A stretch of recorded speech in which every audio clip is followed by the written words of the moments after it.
Ambani news ಟಿವಿಗೆ ಸ್ವಾಗತ. ಪ್ರತಿದಿನ ನ್ಯೂಸ್ ಅಪ್ಡೇಟ್ಗಾಗಿ ಸಬ್ಸ್ಕ್ರೈಬ್ ಮಾಡಿ. ಅಂಬಾನಿ ನ್ಯೂಸ್ ಟಿವಿಗೆ ಸ್ವಾಗತ. ರಾಜ್ಯ ರಾಜಕಾರಣದಲ್ಲಿ ಭಾರಿ ಕುತೂಹಲ ಮೂಡಿಸಿರುವ ಕರ್ನಾಟಕ ಪ್ರದೇಶ ಕಾಂಗ್ರೆಸ್ ಸಮಿತಿಯ ನೂತನ ಅಧ್ಯಕ್ಷರ ಪದಗ್ರಹಣ ಕಾರ್ಯಕ್ರಮಕ್ಕೆ ಕ್ಷಣಗಣನೆ ಆರಂಭವಾಗಿದೆ. ಹೌದು, ನಾಳೆ ಅಂದರೆ ಜೂನ್ 21, 2026 ಭಾನುವಾರದಂದು ನಡೆಯಲಿರುವ ಈ ಐತಿಹಾಸಿಕ ಪದಗ್ರಹಣ ಕಾರ್ಯಕ್ರಮದ ಹಿನ್ನೆಲೆಯಲ್ಲಿ ರಾಜಧಾನಿ ಬೆಂಗಳೂರಿನಲ್ಲಿ ರಾಜಕೀಯ ಚಟುವಟಿಕೆಗಳು ಗರಿಗೆದರಿವೆ.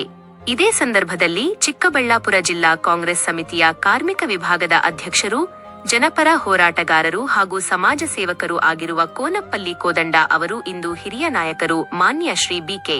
ಹರಿಪ್ರಸಾದ್ ಅವರನ್ನು ಗೌರವಪೂರ್ವಕವಾಗಿ ಭೇಟಿ ಮಾಡಿದರು.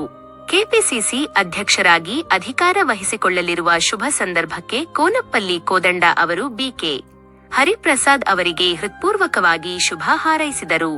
ಈ ಪ್ರಮುಖ ಭೇಟಿಯ ಸಂದರ್ಭದಲ್ಲಿ ನಾಳೆ ಭಾನುವಾರ ನಡೆಯಲಿರುವ ಕರ್ನಾಟಕ ಪ್ರದೇಶ ಕಾಂಗ್ರೆಸ್ ಸಮಿತಿ ಅಧ್ಯಕ್ಷರ ಪದಗ್ರಹಣದ ಕಾರ್ಯಕ್ರಮದ ಸಿದ್ಧತೆಗಳು ಮತ್ತು ರೂಪುರೇಷೆಗಳ ಬಗ್ಗೆ ಕೋನಪ್ಪಲ್ಲಿ ಕೋದಂಡ ಅವರು ಹಿರಿಯ ನಾಯಕರಿಗೆ ಸಂಪೂರ್ಣ ಮಾಹಿತಿಯನ್ನು ನೀಡಿದರು. ಅಷ್ಟೇ ಅಲ್ಲದೆ ನಾಳಿನ ಪದಗ್ರಹಣ ಕಾರ್ಯಕ್ರಮವನ್ನು ಯಶಸ್ವಿಗೊಳಿಸುವ ಕುರಿತು ಉಭಯ ನಾಯಕರು ಸುದೀರ್ಘವಾಗಿ ಚರ್ಚೆ ನಡೆಸಿದ್ದಾರೆ.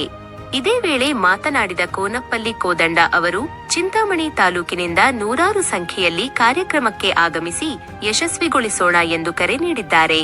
ಚಿಕ್ಕಬಳ್ಳಾಪುರ ಜಿಲ್ಲೆಯಿಂದ ಕಾರ್ಯಕ್ರಮಕ್ಕೆ ಸಾಕ್ಷಿಯಾಗಲಿರುವ ಪದಾಧಿಕಾರಿಗಳು ಮತ್ತು ಕಾರ್ಯಕರ್ತರ ಸಜ್ಜುಗೊಳಿಸುವಿಕೆಯ ಬಗ್ಗೆಯೂ ಈ ವೇಳೆ ಸಮಾಲೋಚನೆ ನಡೆಸಲಾಯಿತು. ಈ ಸಂದರ್ಭದಲ್ಲಿ ಕಾಂಗ್ರೆಸ್ ಪಕ್ಷದ ಪ್ರಮುಖ ಪದಾಧಿಕಾರಿಗಳು ಹಾಗೂ ಮುಖಂಡರು ಉಪಸ್ಥಿತರಿದ್ದರು. ಕ್ಷಣ ಕ್ಷಣದ ರಾಜಕೀಯ ಅಪ್ಡೇಟ್ಗಳಿಗಾಗಿ ನೋಡ್ತಾ ಇರಿ ಅಂಬಾನಿ ನ್ಯೂಸ್ ಟಿವಿ.